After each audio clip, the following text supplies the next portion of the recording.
ధ్యానం అన్నది ఒక సైన్స్. ఆనాపానసతి అన్నది గౌతమ బుద్ధుడు 2500 సంవత్సరాల క్రితం ఉపయోగించిన పాలీ భాష పదం.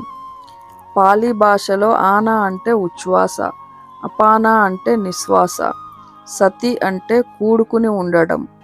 ఆనాపానసతి అంటే మన శ్వాసతో మనం కూడుకుని ఉండడం లేదా శ్వాస మీద ధ్యాస. ఇది ప్రపంచానికి సకల ఋషులు, యోగులు అందరూ కలిసికట్టుగా ఇచ్చిన అద్భుతమైన వరం.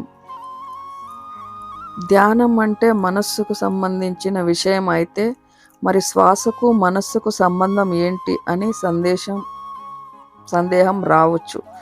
ఎలాగైతే స్విచ్కు కరెంటుకు సంబంధం ఉందో, స్విచ్ వేస్తే కరెంటు ఎలాగైతే ఫ్లో అవుతుందో, స్విచ్ ఆఫ్ చేస్తే కరెంటు ఎలా ఆగిపోతుందో, అలాగే ఈ అద్భుతమైన మానవ శరీరాన్ని నిర్మాణం చేసినప్పుడు మనస్సుకి మరి ఈ సూక్ష్మ శరీరానికి మధ్య అనుసంధానం కర్తగా శ్వాసను ఏర్పాటు చేయబడింది. శ్వాసతో అనుసంధానం చేసినప్పుడు మనస్సులో రకరకాల మార్పులు జరుగుతాయి. శ్వాస కూల్ అయినప్పుడు మనస్సు కూల్ అవుతుంది. శ్వాస ఎగిరిపడినప్పుడు మనస్సు ఎగిరిపడుతుంది. అదే విధంగా మనస్సు ఎగిరిపడినప్పుడు శ్వాస కూడా ఎగిరిపడుతుంది. మనస్సు శాంతంగా ఉన్నప్పుడు శ్వాస కూడా శాంతంగా ఉంటుంది. మనస్సుకి శ్వాసకు డైరెక్ట్గా రిలేషన్షిప్ ఉంది. కనుక ఈ మనోవిద్య అనే దానిని ధ్యాన విద్యగా, శ్వాస విద్యగా మనం తెలుసుకుంటున్నాం.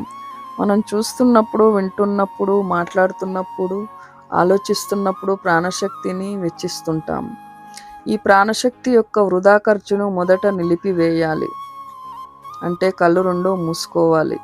కళ్ళ ద్వారా 80% ప్రాణశక్తి మనలోనే సమాహితం అవుతుంది. అలాగే చేతులు, కాళ్ళు కట్టేసుకుంటే మిగిలిన 20% ప్రాణశక్తి కూడా సమాహితం అవుతుంది. నోరు మూసేసుకోవాలి. ఏ మంత్రం, ఏ శబ్దం చేయకుండా నిశ్శబ్దంగా ఉండాలి. అప్పుడు శ్వాసానుసంధానం చేసే బయట ఉన్న ప్రాణశక్తి మన లోపలికి వచ్చేస్తుంది. మౌనం వలన మన ప్రాణశక్తి బయటికి పోకుండా అదా అవుతుంది.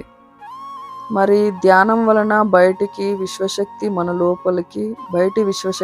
లోపలికి వస్తుంది. అదే మౌనానికి, ధ్యానానికి ఉన్న తేడా. కళ్ళు తెరిచి ధ్యానం అన్నది ఎక్కడా లేదు. కళ్ళు మూసుకొని చేసే ధ్యానమే సరి అయినది. మైక్తో పాటు కరెంటు ఎలా అయితే ఉంటుందో అదే విధంగా శరీర పదార్థంతో పాటు ఆత్మ ఉంటుంది. కరెంటు లేకపోతే మైక్ పనిచేయదు. అలాగే ఆత్మ పదార్థం అన్నది లేకపోతే ఆ శరీరం శవమైపోతుంది. శరీరం ఇక కదలదు. ఎక్కడైతే శ్వాస మీద ధ్యాస లేదో అక్కడ శరీరానికి కావలసిన ఆక్సిజన్ వస్తుంది, కానీ ఆత్మకు కావలసిన ప్రాణశక్తి మాత్రం దొరకదు. ఉదాహరణకి మనం బస్సులో వెళ్తున్నాం. నా పక్కనే వివేకానందుడు కూర్చున్నాడు అనుకుందాం. నేను అతని మీద ధ్యాస ఉంచి అతన్ని ప్రశ్న వేసి అతను చెప్తుంటే అతని మాటలు నేను చెవులు రిక్కిచ్చి వింటుంటేనే అతని దగ్గర ఉన్న జ్ఞానం నా దగ్గరకు వస్తుంది. కానీ నా పక్కన వివేకానందుడు నన్ను ఆనుకొని కూర్చుని ఉన్నా నేను అతని మాటల మీద ధ్యాస పెట్టకపోతే అతని పక్కన నేను 2000 సంవత్సరాలుగా ఉన్నా ఏం లాభం ఉంటుంది? అలాగే పుట్టినప్పటి నుండే మన దగ్గర ఉన్న శ్వాసతో మనం అనుసంధానం కాకపోతే శ్వాస యొక్క ప్రాణశక్తి మనకు లభ్యం కాజాలదు.